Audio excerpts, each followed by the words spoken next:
రమేష్ గారు, సో ఇవి యాక్చువల్గా ప్రభుత్వ హత్యలు అనే పరిస్థితి మీరే తెచ్చుకున్నారు అంటే మీరేమంటారు? ఎందుకనంటే అవి నిజం కల్తీసారా తాగి చనిపోయారని అంటే బాధ్యుల మీద చర్యలు తీసుకునేవాళ్ళు మీరే కనుక అప్పుడు ప్రభుత్వం సరిగ్గా కనుక దర్యాప్తు చేసి అవన్నీ జరిగి ఉంటాయి. కానీ అసలు ఏమీ జరగలేదని చెప్పేసి అలాగూ గుమ్మడికాయ దొంగను ఎవరంటే భుజాలు దణుకున్నట్టు సహజమరణాలని చెప్పేసి చెప్పడం ద్వారా ఈరోజు చేయనటువంటి అంటే మీది ప్రత్యక్షంగా ఇది పాత్ర లేకపోయినా ఇప్పుడు ఆ నింద భరించాల్సిన అవసరం వస్తుంది. అఫ్కోర్స్ దానికి కారణం కూడా ఉందిలేండి. కల్తీ సారా, అసలు సారా అనేది ఈ మధ్యకాలంలో ఎక్కడ తయారు చేయట్లేదు, ఎక్కడో పడితే ఎక్కడో తప్ప. అందుబాటులో ముందుంటే పెద్దగా ఎవడో కాయడు, అందుబాటులో రేట్లు కూడా ఉంటాయి కాబట్టి. కానీ ఆ రోజు ఆ కాయటానికి ఆ సారా వైపు వెళ్ళడానికి కూడా ఏముంది దొరికేది బయట దొరికే అన్నీ కూడా తెలిసిన బ్రాండ్లు దొరకటం లేదు. అంత రేట్ పెట్టే బదులు అదేదో ఏది తాగినా ఒకటే రకంగా ఉంది కదా అని చెప్పేసి సారాగా కాసేవాళ్ళు ఎక్కువయ్యారు, తాగేవాళ్ళు కూడా అట్లాగే వెళ్ళారు. దాంతోపాటు ఇది మరీ దారుణంగా ఇది నిజం చెప్పాలంటే ఇది ఘాతుకమే. ఇది మిథైల్ ఆల్కహాల్ అనేది తాగితే చనిపోతారని తెలిసి కూడా దాంట్లో కలిపారంటే ఇక అంతకన్నా మరి అలాంటప్పుడు దాని మీద ప్రాపర్గా ఇన్వెస్టిగేట్ చేస్తే అసలు ఈ బాధ ఉండేది కదా. అసలు మీరే ఆదుకునేవాళ్ళు కదా అప్పుడు ఆ కుటుంబాలని ఆదుకుని వాళ్ళకి. అదే కదా ప్రభుత్వ బాధ్యత. ఎక్కడన్నా తప్పు అస్సలు జరగదని కాదు కదా, తప్పులు జరుగుతాయి, దాన్ని ప్రాపర్గా హ్యాండిల్ చేయడానికే కదా గవర్నమెంట్ ఉంది. ప్లీజ్. మీకు ప్యానల్లో ఉన్న సభ్యులకు అలాగే సిటీ 24/7 ప్రేక్షకులందరికీ వెరీ గుడ్ ఈవినింగ్ అండి. పెద్దల బాబురావు గారు, అనలిస్ట్ ఆయన శ్రీరామ్ గారు, ఇక మా అన్న సురేంద్ర అన్న గారు అయితే ఇక మా మీదే చెప్తూ ఉంటారు అనుకోండి. వాళ్ళందరూ కూడా మాట్లాడారు. యాక్చువల్గా మాకు పక్కనే జంగారెడ్డిగూడెం. మేము కూడా ఆ రోజుల్లో మా ప్రభుత్వం అధికారంలో ఉన్నప్పుడు ఏం జరిగింది ఏంటని చెప్పి మేము కూడా వెళ్ళడం జరిగింది. ఇప్పుడు చెప్తున్నట్లుగా ఈరోజు ఈనాడు పత్రికలో వచ్చిన వార్తని మీరు డిబేట్ కోసం పెట్టడం జరిగింది. దాంట్లో క్లియర్గా ఏమొచ్చిందండి, అప్పటి పోలీసు అధికార యంత్రాంగం కూడా పాలకులకు వంత పాడటంలో ఈ చావుల వెనుకున్న చీకటి కోణాలు బయటకు రాలేదు. అప్పటి పోలీసు అధికార యంత్రాంగం అంతా కూడా పాలకులకు వంతపడిందంట. మరి అదే విధంగా ఈ రోజున అధికారంలోకి వచ్చిన చంద్రబాబు నాయుడు గారు ఏంటంటే గత ప్రభుత్వంలో అన్నీ కూడా తప్పులే జరిగినాయి, ఏది కూడా ఒప్పులు జరగలేదు అని చెప్పి నిరూపించడం కోసం శతవిధాల ప్రయత్నాలు చేస్తున్నారు ఆయన. ఆ ప్రయత్నాల్లో భాగమే కల్తీ లడ్డు లేదా కల్తీ మద్యం లేదా లిక్కర్ స్కామ్, ఈ రకంగా రకరకాల కేసులు, అక్రమ కేసులు పెట్టి వైఎస్ఆర్ కాంగ్రెస్ పార్టీ నాయకులను కార్యకర్తలను వేధిస్తున్న పరిస్థితులన్నీ కూడా మనం చూస్తున్నాం. దానిలో భాగంగానే ఈ రోజున ఈ కల్తీ సారా విషయంలో ఆ రోజున నిజంగా ఇప్పుడు ఈనాడు నిజంగా సిట్ ఎంక్వైరీ మేము చేసామని చెప్తుంది. ఈ ఎంక్వైరీలో ఆ రోజు తప్పు చేసిన పోలీస్ అధికారుల పేర్లు కానీ లేదా ఇంకా అధికార యంత్రాంగం అని చెప్పి రాసిన ఈనాడు పత్రిక ఆ తప్పులు చేసిన పోలీస్ అధికారులు ఎవరు, ఆ తప్పులు చేసిన అధికార యంత్రాంగాన్ని ఎందుకు బయట పెట్టలేదు? ఎందుకంటే ఆల్రెడీ సిట్ రిపోర్ట్ వచ్చిందని చెప్పి సిట్ రిపోర్ట్ ప్రభుత్వానికి వెళ్ళిందని చెప్పి చెప్తున్నారు కదా. ఈ విధంగా కేవలం ఈనాడు పత్రిక అభూత కల్పనలతో ఏదో ఒకటి వండి వార్చి రాసి ప్రజలను వైఎస్ఆర్ కాంగ్రెస్ పార్టీ ప్రభుత్వ హయాంలో ఏదో జరిగిందని చెప్పి మభ్యపెట్టడం కోసం ఇటువంటి వార్తలు రాయడం జరుగుతూనే ఉంటుంది సహజంగా. కూటమి ప్రభుత్వం కాదు సార్, డిఫెండ్ చేసుకోండి, రీజనబుల్ గా డిఫెండ్ చేసుకోండి, కొద్దిగా రీజనబుల్ కాదు. శ్రీరామ్ గారు కాదు కదా, మీరు వెళ్ళారంటున్నారు కదా, అలాగే శ్రీరామ్ గారు కూడా ప్రత్యక్షంగా అక్కడికి వెళ్ళాను, అక్కడ ఏం జరిగిందో విన్నాను. అలాగా సార్, ఒక్క నిమిషం ఆగండి. వారి కుటుంబ సభ్యులు చెప్పిన మాటలు, అలాగే ఈరోజు ఫోరెన్సిక్ రిపోర్టు, సరే మీరు ఓకే ఇది కూడా కక్ష సాధింపులో భాగంగా రిపోర్ట్లు వాళ్ళే తయారు చేశారు అని అనుకోవచ్చు. సరే మీ దగ్గరికి వస్తాను నేను. అంతమంది చనిపోతే 4 కేసులే రిజిస్టర్ చేశారట. వాటి మీద కూడా ఎంక్వైరీ ఎందుకు కంటిన్యూ చేయలేదు? అప్పుడు కూడా శాంపిల్స్ వెళ్ళినాయట. శాంపిల్స్ రిపోర్ట్లు ఎందుకు బయట పెట్టలేదు? అసలు మీరు ఎందుకు భుజానేసుకున్నారు ఫస్ట్ ఆఫ్ ఆల్? ఇప్పుడు అదే నేను మాట్లాడిన మీరు మాట్లాడేస్తున్నారు. ఎందుకంటే మీరు అందులో రాసింది క్లియర్. ఇది 5 years ఎన్సీఆర్బి రిపోర్ట్. ఈ ఎన్సీఆర్బి రిపోర్ట్ లో ఆంధ్రప్రదేశ్ లో గత 5 ఏళ్లలో ఎక్కడా కూడా లిక్కర్ మరణాలు జరగలేదు, లిక్కర్ మరణాలు 0. అంటే ఏ ఒక్క మరణము కూడా లిక్కర్ కారణంగా జరగలేదు అనేది ఎన్సీఆర్బి రిపోర్ట్ ఉంది. మీరు ఆ వెబ్సైట్ లోకి వెళ్ళి చూస్తే క్లియర్ గా రిపోర్ట్ కూడా clear గా మనం చూడొచ్చు. ఇక్కడ మనం చెప్పక్కర్లేదు. ఇక్కడ ఒక్క నిమిషం సార్, ఒక్క నిమిషం.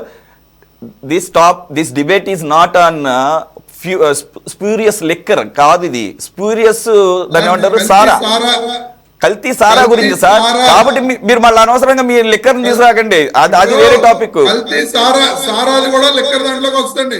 ఇప్పుడు మన సురేంద్ర నాయుడు అని మాట్లాడుతూ 30,000 మంది పసుపు కుంకుమ తుడిచేసామంట. ఆ 30,000 మంది ఎవరో వీళ్ళు ఎప్పుడు చెప్పరు. 1,00,00,00,00,00,00,00,00 కోట్లు అని చెప్పి జగన్మోహన్ రెడ్డి గారి మీద గత 15 ఏళ్లుగా పడి ఏడుస్తూనే ఉన్నారు. కానీ ఈ రోజు కూడా ఒక కేసు ప్రూవ్ అవ్వలేదు. సిబిఐ ఛార్జ్ షీట్ లో ఉన్నది మొత్తం కూడా 1,200 కోట్లు అయితే 800 కోట్లకి రిలాక్సేషన్స్ వచ్చేసినాయి. ఇంకా మిగిలిన 400 కోట్లు. ఈ రకంగా వీళ్ళు ఇటువంటి అభూత కల్పనలు దుష్ప్రచారం చేయడం వాళ్ళకి అలవాటేదండి. ఈనాడు పత్రికకి అది న్యూస్ పేపర్ కాదులేండి. సురేంద్ర గారు ఏంటి సార్ అది? ఇప్పుడు నేను ఒక మాట చెప్తాను.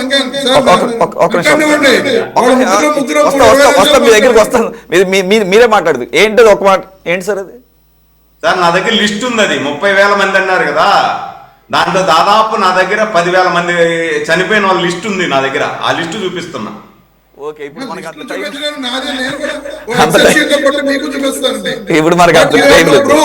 వాళ్ళు లిక్కర్ మూలంగా చనిపోయారు అనేది మీరు ప్రూవ్ చేయాలి. అంతేగా ఈ రోజు ఎందుకు మీ ప్రభుత్వ అధికారంలోకి వచ్చిన తర్వాత గుంతకల్లులో కల్తీ మద్యం తాగి చనిపోయారని చెప్పి అదే షాప్ దగ్గర ఆ మందు తాగిన తర్వాత చనిపోయాడు. దాని మీద మీరు ఏమైనా ఎంక్వైరీ చేశారా? ఇప్పటి వరకు అది కల్తీ మద్యం మూలంగా చనిపోయారో లేకపోతే అది కల్తీ మద్యం మూలంగా కాదు మామూలుగానే చనిపోయాడు అని చెప్పి కనీసం మీరు ఎంక్వైరీ చేసి చెప్పడం జరిగిందా? క్లియర్ గా ఆ రోజు వైన్ షాప్ దగ్గర ఆ మద్యం గురించి చనిపోయినట్లుగా ఈ రాష్ట్ర ప్రజలందరూ చూశారు. ఎక్కడ ఎంక్వైరీ లేదు, విచారం లేదు. ఈ రోజు మీ ప్రభుత్వ అధికారంలో ఉంది, మీ ఇష్టం వచ్చినట్టు చేస్తున్నారు. దాంట్లో భాగంగానే గత వైఎస్ఆర్ కాంగ్రెస్ పార్టీ ప్రభుత్వంలో జరిగిన దాన్ని ఆ రోజున కల్తీ సారా అని చెప్పి మిథైల్ ఆల్కహాల్ అని చెప్పి ఫోరెన్సిక్ రిపోర్ట్లు ఆ రోజు మేము తొక్కిపెట్టామంట. ఫోరెన్సిక్ రిపోర్ట్లు తొక్కిపెడితే చంద్రబాబు నాయుడు గారు ఈ ప్రతి శాఖలోనూ ఆయన మనుషులు ఆ రోజు కూడా పనిచేస్తూనే ఉన్నారు, ఆయనకి రిపోర్ట్లు పంపిస్తూనే ఉన్నారు. ఆ తొక్కిపెట్టిన రిపోర్ట్ మరి ఆ ఫోరెన్సిక్ దాంట్లో ఉన్న చంద్రబాబు నాయుడు గారి మనుషులు ఎవరు ఆయన పంపించుంటారు. మేము ఈ రోజు సరే, అది ఓకే సార్. ఒక్క నిమిషం, ఇప్పుడు మనం సబ్జెక్ట్ కే కన్ఫైన్ ఉన్నాం.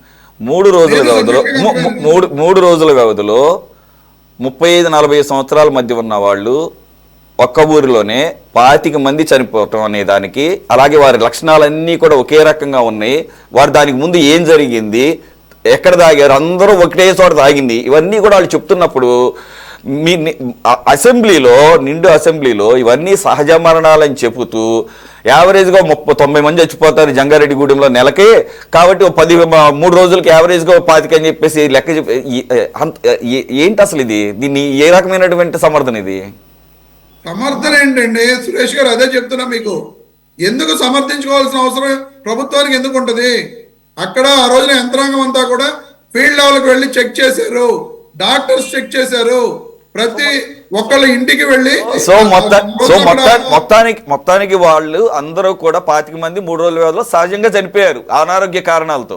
ఇది జగన్మోహన్ రెడ్డి గారు అసెంబ్లీలో అన్నట్టు కాదు. ఆ సారా కాసినోడు ఏదో మన చుట్టమైనట్టు మన పార్టీ ఓడైనట్టు అసలు ఎందుకు అవసరం ఏంటి? ఎంక్వైరీ ప్రాపర్ గా నడుపుతే సరిపోయింది కదా. సారా కాసినోడిని వెనకేసి రావాల్సిన అవసరం ప్రభుత్వానికి ఏముంది? అంత అవసరం ఏముంది? అరే మా ఇంట్లో మగోళ్ళు ఈ 3 రోజుల పాటు అక్కడికి వెళ్ళి తాగి దాని చచ్చిపోయారని చెప్తుంటే అక్కడ క్లియర్ గా వాళ్ళ మాట ఎన్నుకుంటా సార్ శ్రీరామ్ గారు. ఒక అతను అయితే బాడీ బిల్డర్ కూడా, నేను స్వయంగా చూసా, అతని ఫోటో కూడా నేను చూసా, బాడీ బిల్డర్. మరి అలాంటి అతను సహజంగా చనిపోయాడని మాట్లాడితే సరే ఓకే, ఎంక్వైరీలు జరుగుతాయి తర్వాత విషయం తర్వాత, కానీ మిగతా వాళ్ళు ఏదో వృద్ధులు చనిపోయారంటే ఓకే, కానీ బాడీ చనిపోయాడని ఎలాగే చెప్తాం మనం? చూడండి, అందుకే నేను ఏమంటున్నా అంటే ఇప్పుడు దీన్ని ఇంత ప్రెస్టీజియస్ గా తీసుకోవాల్సిన అవసరం లేదు. వైసీపీ కూడా దీన్ని ఇంత ప్రెస్టీజియస్ గా తీసుకుని ఏంటి దాంట్లో సాధించేది? జరిగితే జరిగింది, ఎవడో చేశాడు, ఎవడో దుర్మార్గుడు, వాడు ఒక వ్యాపారం వాడు దుర్మార్గుడు, వాడిని శిక్షిస్తే అయిపోతుంది కదా. దీంట్లో ఏముంది ప్రెస్టీజియస్ గా తీసుకోవాల్సిన అవసరం ఏముంది దీంట్లో? అది జరగలేదు కాబట్టి జరగలేదని చెప్పి చెప్పడం జరిగిందండి శ్రీరామ్ గారు. ఇప్పుడు అక్కడ పోనీ నిజంగా ఎప్పుడు మీరు ఇంత చెబుతున్నారు కదా, ఏ ఒక్క వైసీపీ నాయకుడైనా ఈ కల్తీ సారా అమ్మాడని చెప్పి ఒక్క నాయకుడి పేరైనా బయటకు వచ్చిందా? ఒక్క నాయకుడి పేరు బయటకు మేము కూడా వైసీపీ వాళ్ళు చేశారు, వైసీపీ వాళ్ళు ఉన్నారని అంటలా, ఉన్నారన్న స్థాయిలో ప్రయత్నాల గురించి చెప్తున్నాను నేను. ఇప్పుడు వైసీపీ నాయకుడు ఉన్నాడని అంటలేదు, వైసీపీ నాయకుడు ఉన్నాడని అంటలా. నేను స్వయంగా చూశాను. అక్కడ అతను బాడీ బిల్డర్ వాళ్ళ ఇంట్లో నేను కూర్చున్నాను, అతని ఫోటో చూశాను. ఆ బాడీ బిల్డర్ కొడుకుని నేను మాట్లాడాను. చిన్న పిల్లాడు, 4వ క్లాస్ పిల్లాడు. నాన్న నువ్వు ఏమందాం అనుకుంటున్నావు పెద్ద అయితే అంటే, నేను ఎంబీఏ అవుదాం అనుకుంటున్నా అన్నాడు. అబ్బా, ఇలా ఎంబీఏ అవుదాం అనుకున్న కుర్రాడు కనీసం చదువుకునే పరిస్థితి లేదు. ఆ రోజు తండ్రి చనిపోయాడు, అతను ఇంకా చదువుకునే పరిస్థితి లేదు. ఈ వాడికి ఎక్కడ పొలాల్లో పనిచేసుకుంటా ఉంటాడు. నేను ఆ రోజు మీడియాలో క్లియర్ గా మాట్లాడడం జరిగింది. జగన్మోహన్ రెడ్డి గారు, ఇది ఏదైతే జరిగింది, ఏదైనా జరిగిందనేది మీరు పక్కన పెట్టండి. దయచేసి ఈ కుర్రాడు ఎంబీఏ చదువుకుంటానంటున్నాడు. ఈ కుర్రాడి కన్నా మీరు చెయ్యండి, ఈ కుర్రాడిని చదివించండి అని నేను మీడియాలో మాట్లాడడం జరిగింది. అయితే సమస్య ఏమొచ్చిందంటే, మరి ఎవరు చెప్పారో తెలియదు, జగన్మోహన్ రెడ్డి గారికి అసలు ఇది కానే కాదంటం వల్ల ఏమైంది, అతనికి సహాయం చేయలేని పరిస్థితికి ప్రభుత్వం వెళ్ళిపోయింది. అక్కడ ఎవరో చేశారు, దుర్మార్గులు చేశారు అని అంటే ఆ పిల్లవాడికి సహాయం అనేది అతను చదువుకుని ఉంటాడు. కానీ అది అసలు ప్రభుత్వోచ్చులే కానీ అసలు దీనికి సంబంధించిన హత్యలే కాదు. సరే ప్రభుత్వ హత్యలు కాదు కాసేపు అనుకుందాం, ఎవడో చేశాడు దుర్మార్గుడు, ఆ హత్యలు కూడా కాదని మాట్లాడేసరికి ఏమైంది, ప్రభుత్వం తరఫున అతనికి సహాయం చేసే పరిస్థితి లేదు. ఈ రోజు ఆ పిల్లాడి పరిస్థితి ఏంటి ఒక్కసారి మనం ఆలోచిద్దాం. కనీసం సరే ఇది ఏది కాదండి, సరే అక్కడ ఉన్న బాధితులు అయితే ఉన్నారు కదా, ఖచ్చితంగా ప్రాణాలు అయితే పోయినాయి కదా, కనీసం వాళ్ళకి సహాయం చేయలేదు ప్రభుత్వం ఆ రోజు. నా బాధ అది. మీరు తర్వాత ఎవరికి శిక్షలు వేస్తారు తర్వాత విషయం, లేదంటే అసలు జరిగాయని జరగలేదా మీరు కొట్టుకోండి. కానీ అప్పుడున్న ప్రభుత్వం కనీసం వాళ్ళకి సహాయం చేయలేదు. ఇది బాధాకరం కాదా? సార్ ఇప్పుడు సురేష్ గారు, ఇప్పుడు నిజంగా అవి కల్తీ సారా మరణాలే అయ్యి ఉంటే ఖచ్చితంగా ప్రభుత్వం సహాయం చేస్తుంది. ఇప్పుడు తిరుమలలో తొక్కిసలాట జరిగిన 6 చనిపోయారు, కాశీబుగ్గలో 10 మంది చనిపోయారు, సింహాచలంలో 7 చనిపోయారు. వీళ్ళందరికీ ప్రభుత్వం ఏం సహాయం చేసింది సార్ చెప్పండి మీరు? ఇప్పుడు మనం ఒక విషయాన్ని మాట్లాడుతున్నప్పుడు నిజంగా ప్రభుత్వం ఆ విషయం మూలంగా సహాయం చేయగలదా చేయలేదా అనే నాకైతే తెలియదు. ఒక నిమిషం, నాకైతే తెలీదు. మీరు వెంటనే వేరే దానికి కంపేర్ చేసినా గానీ అది సరే సహేతుకమైనదే సరైంది. ఎందుకంటే అక్కడ కూడా failure of the government, failure of the సిస్టమే. ఒక నిమిషం నాకైతే తెలీదు. సహాయం సార్ సురేంద్ర గారు, సురేష్ గారు, రమేష్ చెప్పాడు కదా. ఒకే సెకండ్ రమేష్ కంక్లూడ్. నువ్వు అడిగిన దానికే కాశీబుగ్గలో చనిపోయారు, తిరుమలలో తొక్కిసలాట్లో చనిపోయిన దానికి మీరు అడిగారు సహాయం చేశారా అని. విత్ చెక్కు ప్రూఫ్ పంపిస్తా నేను. 20 లక్షల రూపాయలు పంపించాం సార్. తొక్కిసలాటలో చనిపోయిన ప్రతి కుటుంబానికి 20 లక్షల రూపాయలు ఆర్థిక సహాయం మీరు అందించారా? మీరు 1 రూపాయి ఇచ్చారా? సహజ మరణం అని చెప్పారా కానీ 1 రూపాయి మీరు సహాయం చేయాల. కానీ మా ప్రభుత్వంలో మా ప్రమేయం లేకుండా 20 లక్షల రూపాయలు ఆ ఇంటికి ఇచ్చాం మేము. నువ్వు కంక్లూడ్ చేస్తానన్నావు. ఒక్క నిమిషం అన్నా. కాశీబుగ్గలో 10 మంది చనిపోయారు, 10 మంది చనిపోయారు. వాళ్ళకి ఏం సహాయం చేశారు చెప్పు నువ్వు. నిజంగా 10 మంది చనిపోతే కాశీబుగ్గ ఆలయంలో, వెంకటేశ్వర స్వామి ఆలయంలో ఎంతమంది మీరు ఎంత డబ్బులు ఇచ్చారు చెప్పండి, మీరు చెప్పండి సార్. రమేష్ గారు అది సమాధానం, అది ఎట్లా సమాధానం అవుతుంది చెప్తా. ఇప్పుడు సార్, ఇప్పుడు నిజంగా ఆ రోజున జంగారెడ్డిగూడెంలో ఆ జరిగిన మరణాలు కనుక ప్రభుత్వ హత్యలే అయ్యి ఉంటే ఖచ్చితంగా ప్రభుత్వం సహాయం చేసి ఉండేది. నిజంగా అది జరగలేదు. ప్రభుత్వం చేస్తే ప్రభుత్వమే కాదు సార్, ప్రభుత్వమే కాదు, అనుకోకుండా గనక ఒక నష్టం జరిగితే వారిని ఆదుకోవటం ప్రభుత్వ బాధ్యత. ప్రభుత్వం యొక్క ఇన్వాల్వ్మెంట్ ఉన్నా లేకపోయినా వారిని అందరినీ ఆదుకునే పరిస్థితిలో ప్రభుత్వం దగ్గర ఉంటే ఈ రోజున 100,000 మంది చనిపోతున్నారు. వాళ్ళందరికీ ప్రభుత్వం ఆదుకోవట్లా. సురేంద్ర గారు ప్లీజ్. వాళ్ళందరూ చనిపోతున్నారు. సురేంద్ర గారు ప్లీజ్.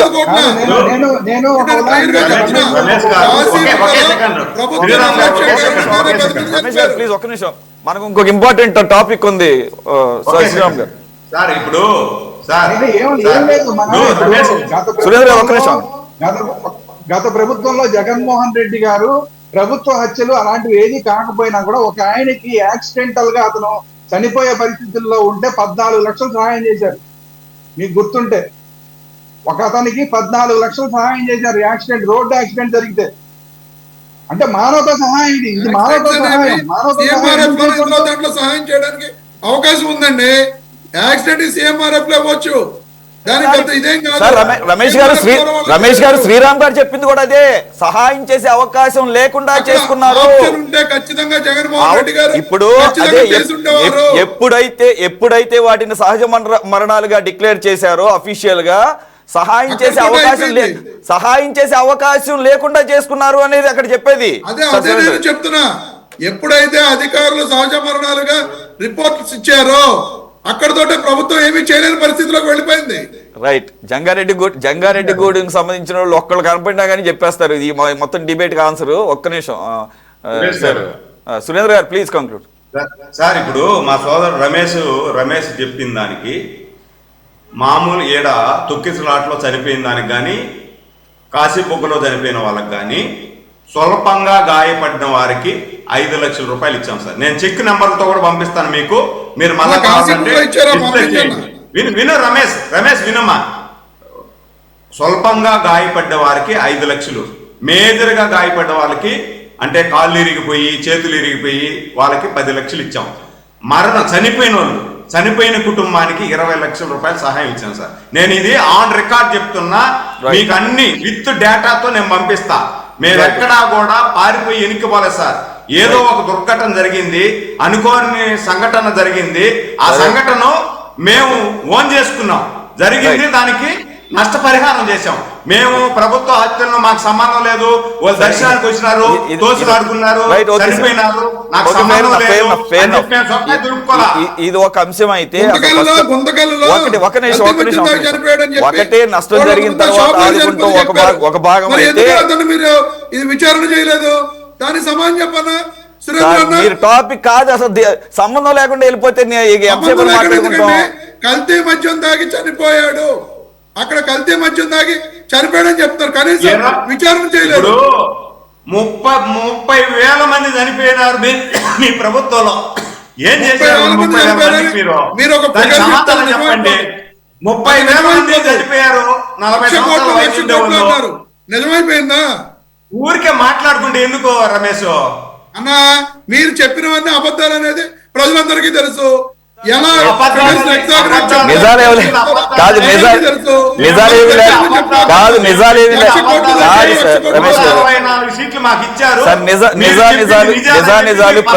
నిజానిజాలు ప్రజలు గమనిస్తున్నారు. ఒక్క నిమిషం, let me conclude on this topic right now. Okay, నిజానిజాలు ప్రజలకి తెలుసు, ప్రజలు గమనిస్తుంటారు. గత 5 సంవత్సరాల కాలంలో 2019-24 మధ్య కాలంలో పర్టికులర్ గా లిక్కర్ విషయంలో ప్రజలకు ఒక క్లారిటీగా ముందు నుంచి ఉన్నారు. ఏ రకమైనటువంటి బ్రాండ్లు, దశాబ్దాల కాలం నుంచి ఉన్నటువంటి బ్రాండ్లు, జమ్మూ కాశ్మీర్ నుంచి కన్యాకుమారి వరకు దొరికేటువంటి బ్రాండ్లు ఒక్క ఆంధ్రప్రదేశ్లో మాత్రమే దొరకలేదు, ఇది వాస్తవం. ఎప్పుడూ విన్నటువంటి బ్రాండ్లు మొదటిసారి విన్నారు, చూశారు, తాగారు ఇదే ఆంధ్రప్రదేశ్లో. ఎప్పుడూ లేనటువంటి ధరలు కూడా దాన్ని ఏమంటారు, నాసి రకం లిక్కర్కి పెట్టారు, అది కూడా వాస్తవం. ఇక ఈ సబ్జెక్ట్ అంటారా, ఇది కూడా ఏం జరిగిందనేది దాదాపుగా అప్పుడే ఒక డౌట్ ఉండేది, ఈరోజు రిపోర్ట్ ద్వారా నిజమైంది. కానీ మీరు దాన్ని రెడ్ బుక్ అనొచ్చు, లేదంటే కక్షపూరితంగా అనొచ్చు, రిపోర్ట్లు తయారు చేశారు అనొచ్చు. కానీ అక్కడ బాధితులు, అక్కడ ఉన్న వారికి తెలుసు, అక్కడ ఉన్న ఆ ప్రాంతంలో ఉన్న వాళ్ళకి తెలుసు, వారు చెప్పినటువంటి మాటలు ప్రపంచమంతా వింది. కాబట్టి ఎవరేం చెప్తున్నారు అనేది ప్రజలు గమనిస్తున్నారు.